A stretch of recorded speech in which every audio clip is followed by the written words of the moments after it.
Subscribe. Fantastic. How are you doing? Hey man, we are we're doing good. He does these and more. All right, welcome everyone. Thanks for tuning in. That's what makes Josh the coolest guy. Won't you rather be like Josh? Get on board. Log on to www.armstocktrade.com and make money or download the ARM Stock Trade app on your mobile app store. This is Sweet Breakfast on your dial, just the way you like it. Satisfaction guaranteed. With critical focus on the Nigerian economy, we see the bigger picture. Business Express on Smooth 98.1. Business Express on Smooth 98.1. Brought to you by ARM. Local and global market opportunities safely at your fingertips.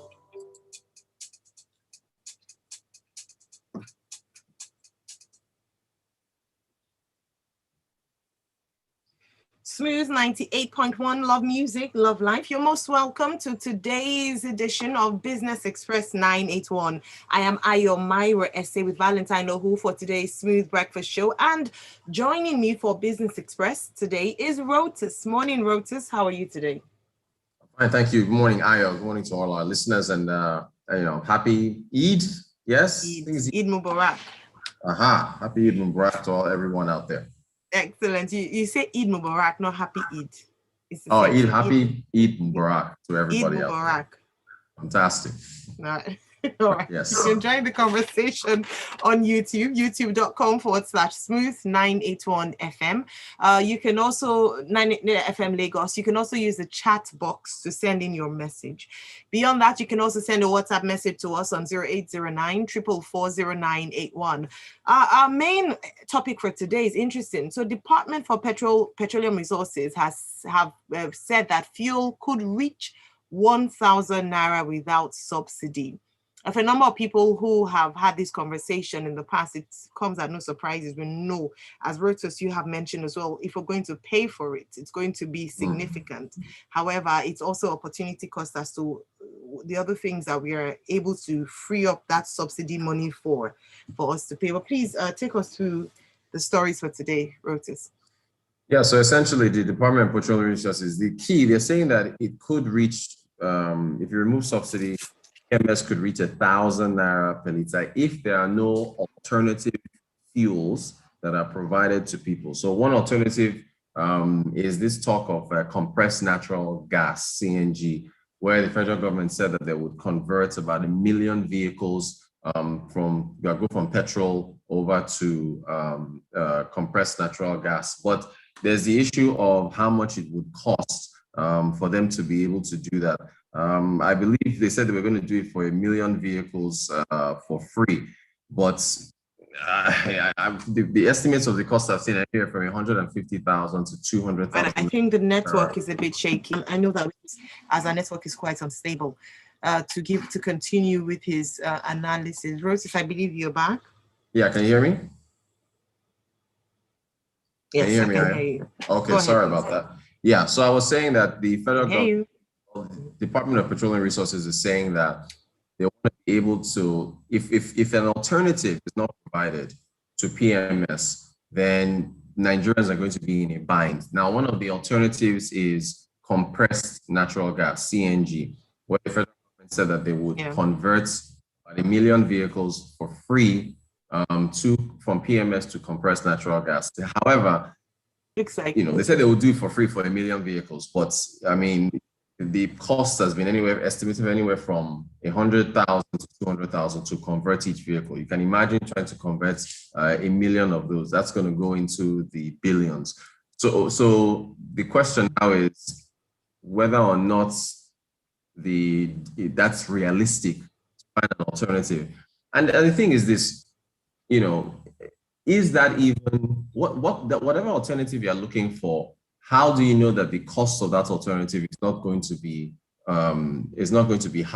Because I was talking about fuels here. Diesel has been deregulated, kerosene, a number of other things, and those are the price in the higher 200s, right, per liter. So the question now is, but within what time do you want to be able to find an alternative to PMS? PMS is widely used across the country. So, and again, I don't know the body language of the government with respect to this subsidy thing. At this point, it doesn't look like the president is going to budge. It looks like he says that this is where he's going to stand, because everyone's talked about this. The NNPC, the Minister of State for Petroleum Resources, who else? The PPPRA. Now you've got the Department of Petroleum, the DPR coming out. So all these government bodies keep coming out. Doesn't look like the government's body language is going to change.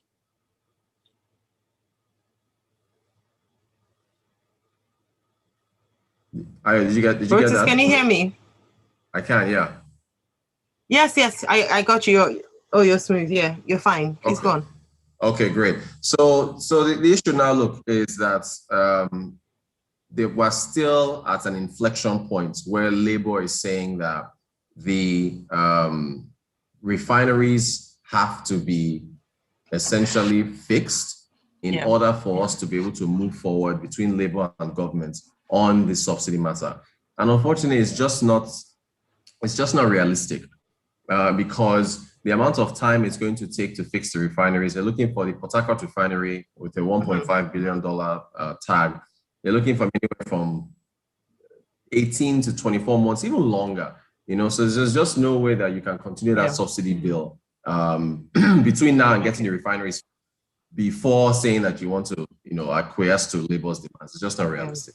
So it's not a realistic request, but on the side of the DPR with this report, would you say that they're being alarmist, or is this, or what would you say about this statement?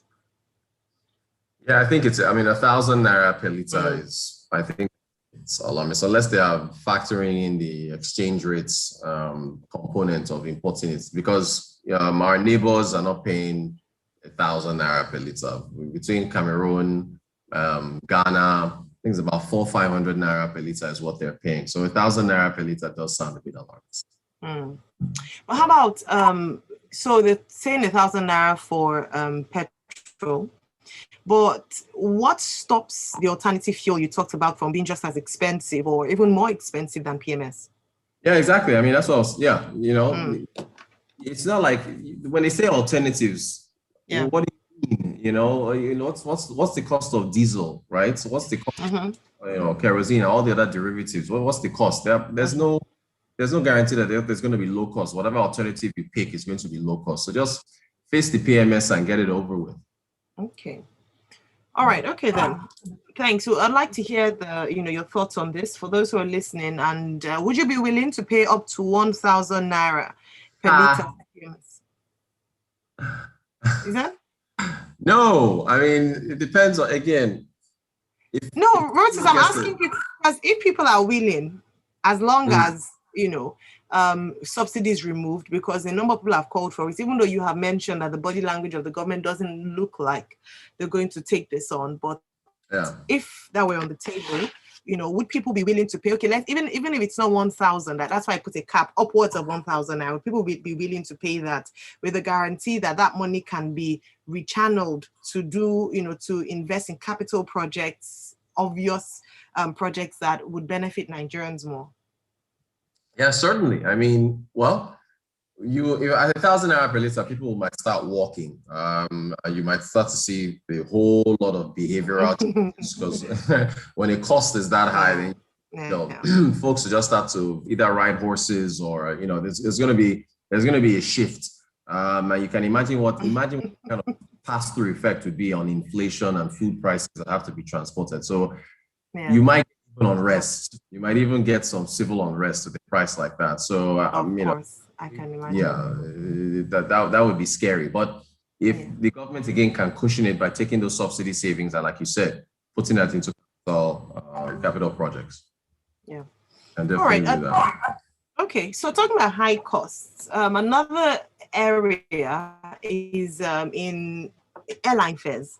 So we've talked about aviation sector a number of times here, just reviewed, and how they've been hit by the pandemic. I'm not sure if they've recovered, from the pandemic and the losses that they've made, or even, at the moment, breaking even and making a profit. But it looks like they are cashing in this Salah period. So, there's a story in the business there as to how there are some top destinations for Salah and how that has resulted in some airlines raising their fares. The demand is primarily driven by religious holiday, by obviously Salah, which is today and tomorrow. It said that some airlines, Air Peace, Azman, Arik, and Max Air, raised airfares from between 28,000 Naira and 45,000 Naira to 70,000 Naira on a one-way flight to Kano, Yola, Abuja, and Sokoto, which is almost 100% increase.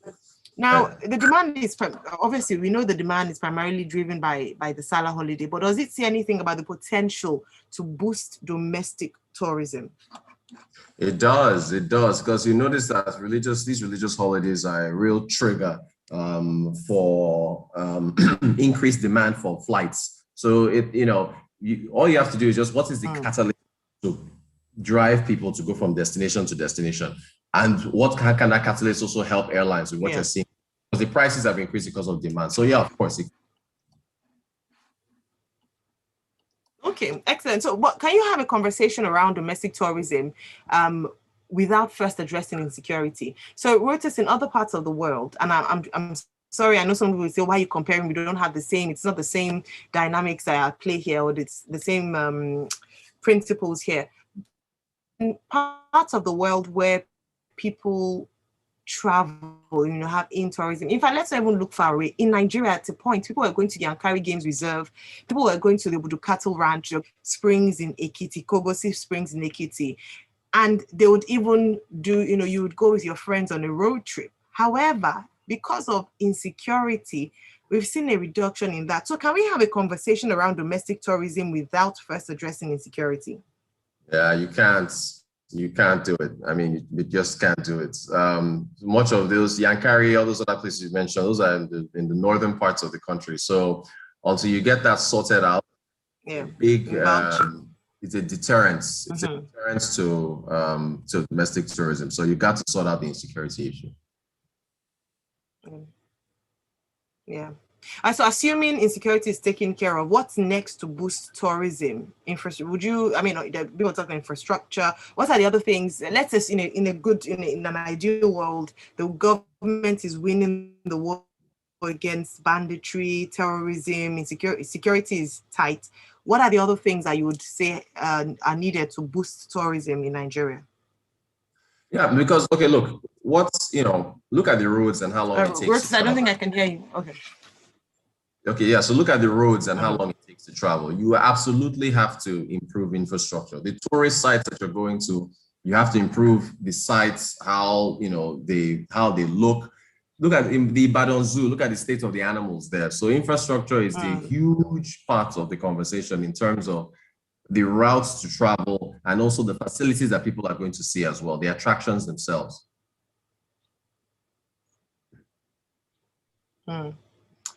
Okay, and then is it possible to tie Nigeria's development needs to infrastructure? I'm smiling here because I think you answer this question almost every day, but is it possible to tie Nigeria's development needs to infrastructure? Tight, really tight, with a tight knot. It's one of the tightest knots you can tie anything to. Parallel. 3 trillion Naira a year for 10 years. Yeah, it's huge. So definitely, it solves a lot of our problems by getting it out. That's why it's so expensive. How about, okay, so infrastructure aside, insecurity aside, even though I'm sure people are like, how can you put those two key points aside? But how about word of mouth and domestic interest?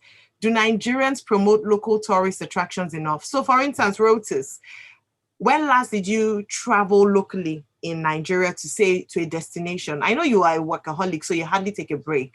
But on the off chance that you do take a break, maybe once in 2 years, would you consider traveling locally, and would you, advertise, talk about it, share it on your post? I know you're big on that, but would you promote? Would you think word of mouth and domestic interest? Right? Of course. If you guarantee Nigerian safety, if you improve infrastructure, if you put those things, we will our own tourist destinations for sure. Yankari is incredibly popular. The zoos, I mean, you know, treasure chests that are hidden around.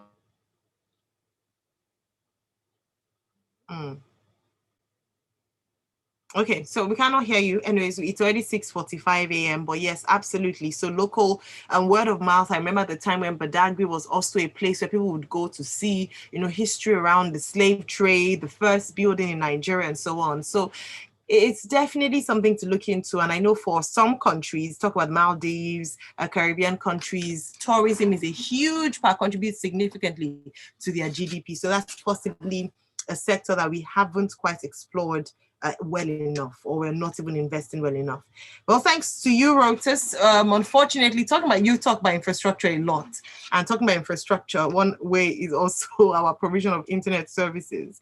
I know that in recent times the weather hasn't been very friendly, so I can understand the challenges. But I'm sure you'd agree with me that we've had a very good conversation and something to think about with regards to petroleum prices and tourism, local tourism in Nigeria.